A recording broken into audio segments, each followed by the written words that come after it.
여기 한국과 일본에서 끔찍한 경험을 했다며 억울해하는 폴란드 여성이 있습니다. 그녀는 한국과 일본에서 겪은 지옥 같은 여행을 도저히 떠올리는 것이 두렵다며 두 눈을 질끈 감아버리는데요. 도대체 그녀는 아시아 여행에서 무슨 일이 있었던 것일까요? 안녕하세요. 저는 폴란드 출신의 소니아라고 합니다. 저는 몇 년 전부터 폴란드에서 큰 인기를 얻고 있는 한국이라는 나라에 대해 관심이 생기기 시작했고, 지금은 한국 문화에 대해서 누구보다 많은 관심을 가지고 있는데요. 그러다 보니 자연스럽게 한국어도 조금씩 공부를 하기 시작했고, 이번에는 저희 한국어 실력을 테스트도 해볼 겸 그동안 동경하고 있던 한국이라는 나라에 직접 한번 가보기로 결정을 하게 되었습니다. 하지만 저희 부모님께서는 그런 저의 행동을 늘 탐탁지 않아 하셨어요. 지금 아시아에서 중국과 한국이 선진국을 표방해 반짝이는 별처럼 보이긴 하지만 예나 지금이나 일본이 가장 선진국이기도 하고, 특히 앞으로 미래에는 일본이 지속적으로 강세를 보일 거라면서 저에게 늘 차라리 일본에 대해 관심을 가지고 공부하는 것이 좋을 거라며, 심지어 일본어를 배워 일본의 회사에 취업하는 것이 앞으로 제 미래에 도움이 될 거라는 말을 강조하셨습니다. 그러나 저는 부모님의 말씀이 전혀 귀에 들어오지 않았어요. 일본이라는 나라는 현재 수십 년을 발전 없는 나라가 되었으며, 일본인들은 여전히 아날로그만을 고집하고 있어 저처럼 젊은 일본인들이 자국인 일본을 떠나 한국을 비롯해 여러 선진국으로 일자리를 찾아가고 있다는 사실을 저는 알고 있으니까요. 특히 일본은 자신들의 문화만을 중요시 여기고 자신들의 문화가 세계 최고라고 자부하며 여전히 갈라파고스 현상에 사로잡혀 지금은 젤라파고스라는 말까지 인터넷에서 많이 보이기까지 하는데, 굳이 그런 나라의 언어를 배우라니 부모님의 말씀이 제 귀에 들어올 리가 없었죠. 하지만 부모님의 말씀 일부분을 수용해 저는 이번 여행 여정에 일본도 포함하게 되었습니다. 무조건 일본은 낡았고 안 좋으니까 굳이 그런 나라를 갈 필요가 있을까? 저는 그런 생각은 하지 않고 그런 나라에서도 배울 점은 분명히 있을 것이라는 생각이 들었기 때문이었어요. 그렇게 아시아 여행을 떠나게 되었습니다. 그리고 먼저 가게 된 나라는 일본이었는데요. 제가 여행하려는 시기에 한국을 들렀다 일본으로 가는 것보다 일본을 들렀다 한국으로 가는 것이 비용적으로 좀 더 저렴했기 때문에요. 아무튼 그렇게 도착한 일본은 제가 생각했던 것과는 정반대였습니다. 공항은 엄청나게 웅장하면서도 내부는 아주 깔끔했고, 심지어 공항에 있는 일본인들 한 사람 한 사람은 저에게 되게 친절하게 대해주셨어요.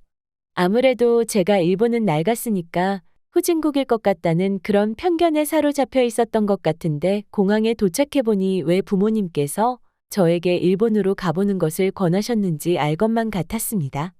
심지어 제가 중심 도시로 가기 위한 대중교통은 어떻게 타야 하는지 어쩔 줄 몰라 하고 있었는데, 핸드폰만 만지작거리며 쭈뼛거리고 있는 저에게 공항 직원분께서 다가와 무슨 도움이라도 필요한 건지 저에게 묻더군요.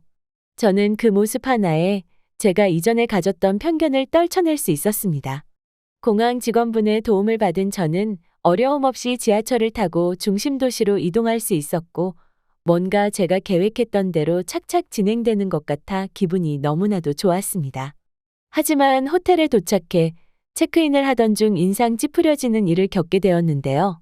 그곳에 도착해 직원에게 호텔을 예약했다고 말을 건네자 직원분께서는 무전기로 다른 직원을 불렀습니다.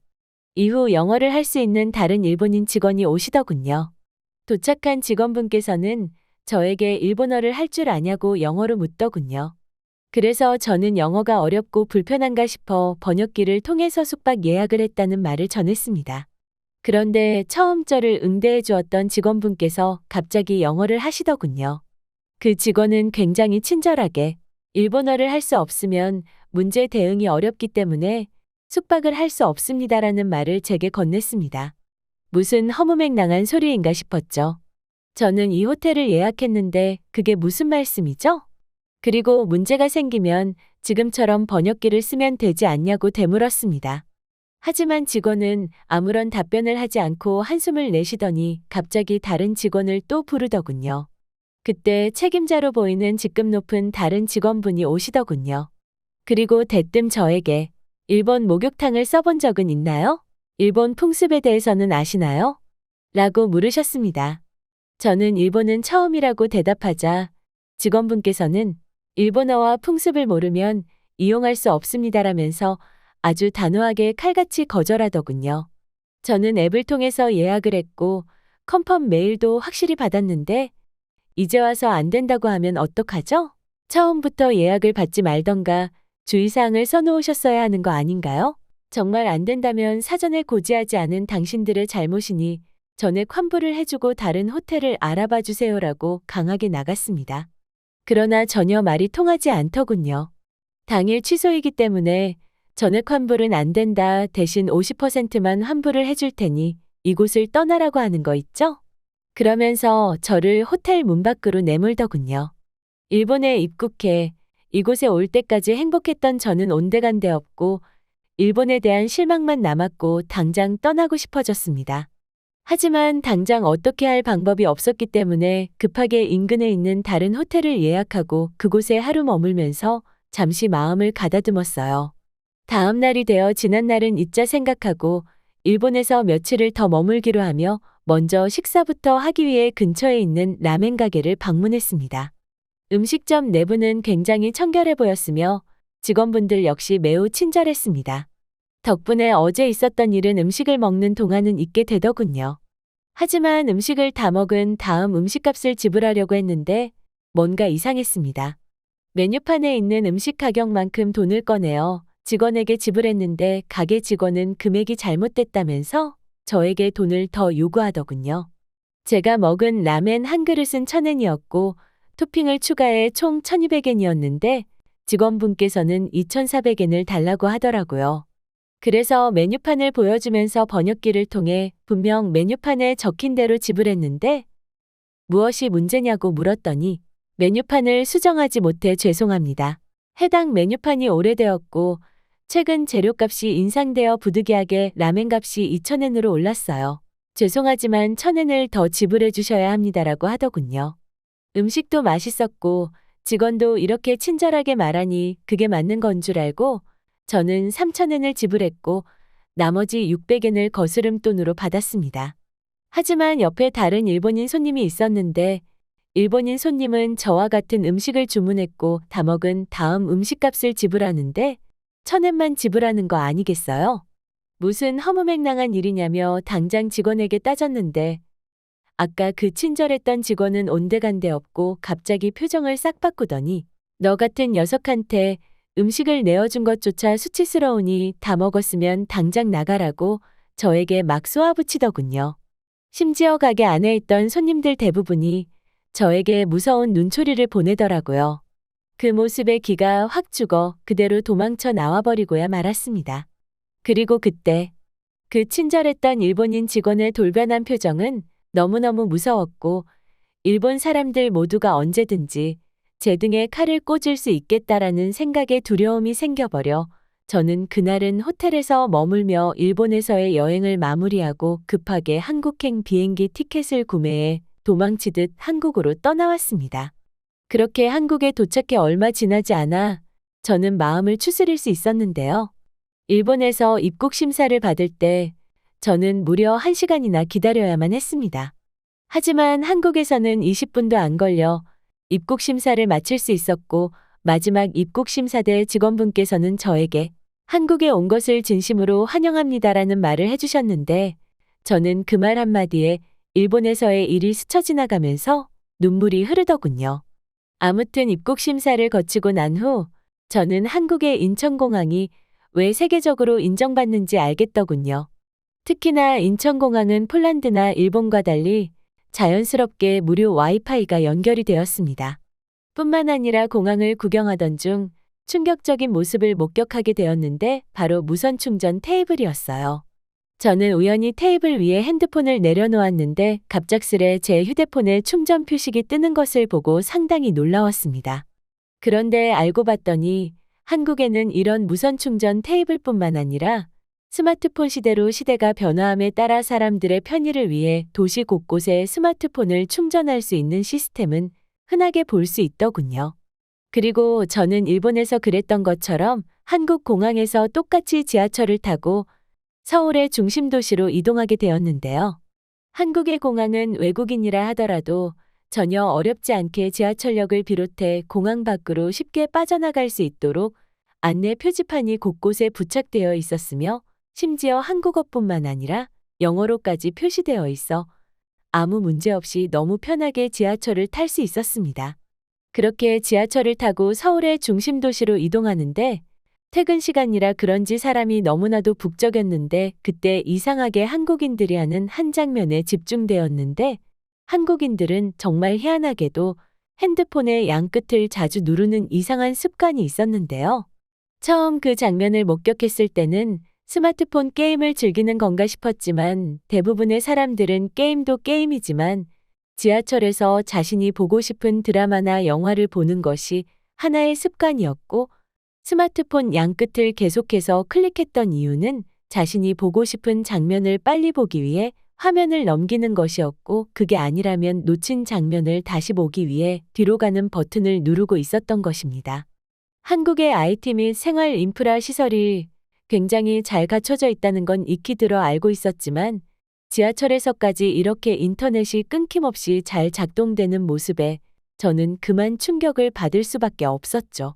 폴란드에서는 앞으로 뒤로 이동하는 건 와이파이가 설치되어 있는 가정집에서도 불가능한 기술인데 한국에서는 전파가 잘 통하지 않는 것이 정상인 지하도에서도 이런 식의 버튼 조작이 가능하다는 점은 저에게 굉장히 충격으로 와닿았습니다.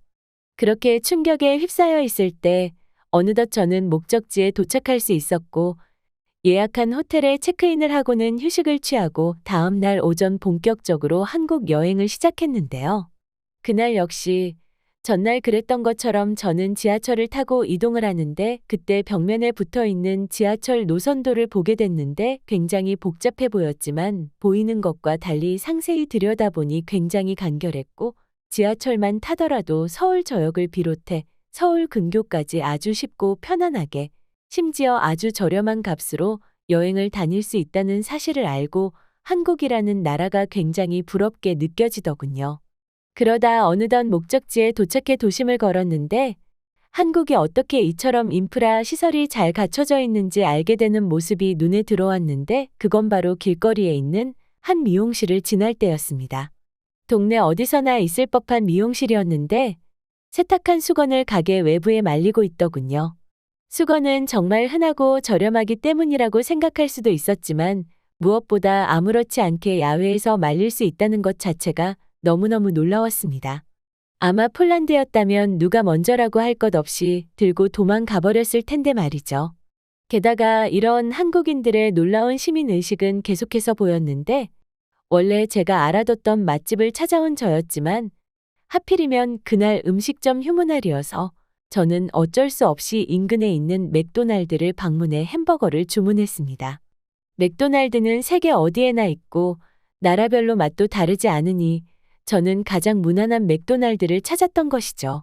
아무튼 저는 제가 좋아하는 치킨버거를 주문한 다음 자리에 앉아서 주변을 살폈는데 가게 안에는 꽤 많은 한국인들이 자리에 앉아 저마다 주문한 햄버거를 먹고 있었습니다.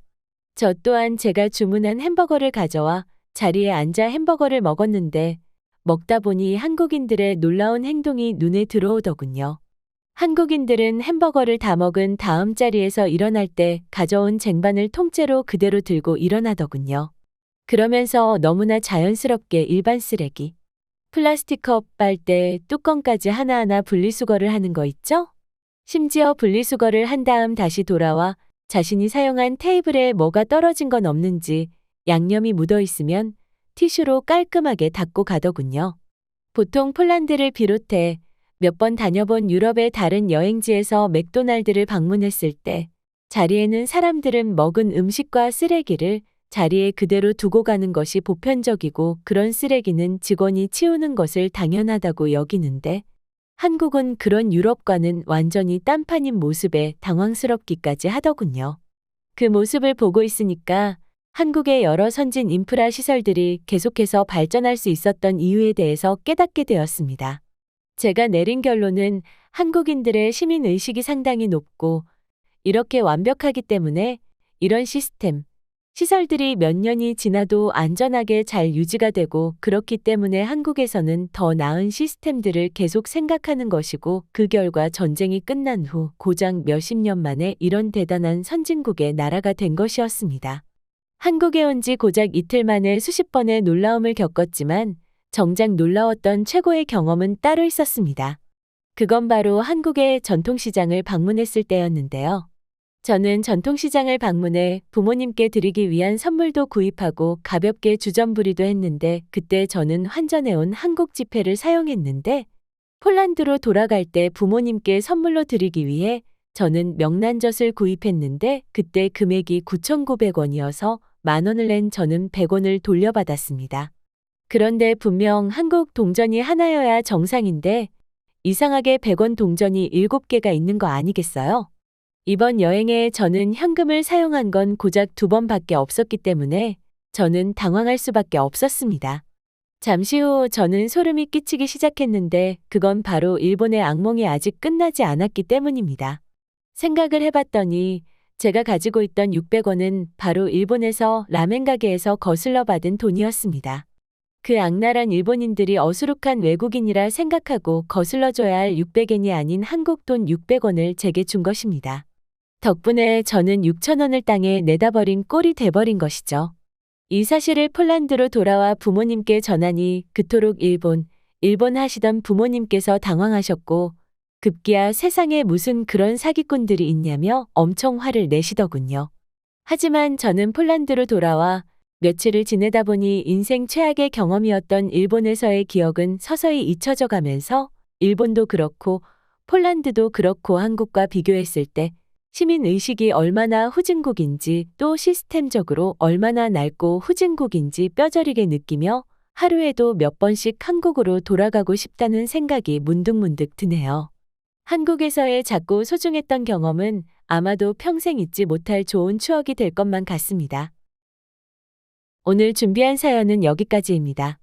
영상 끝까지 시청해주셔서 감사드리며 여러분의 구독, 좋아요, 알림 설정은 영상 제작에 큰 힘이 됩니다.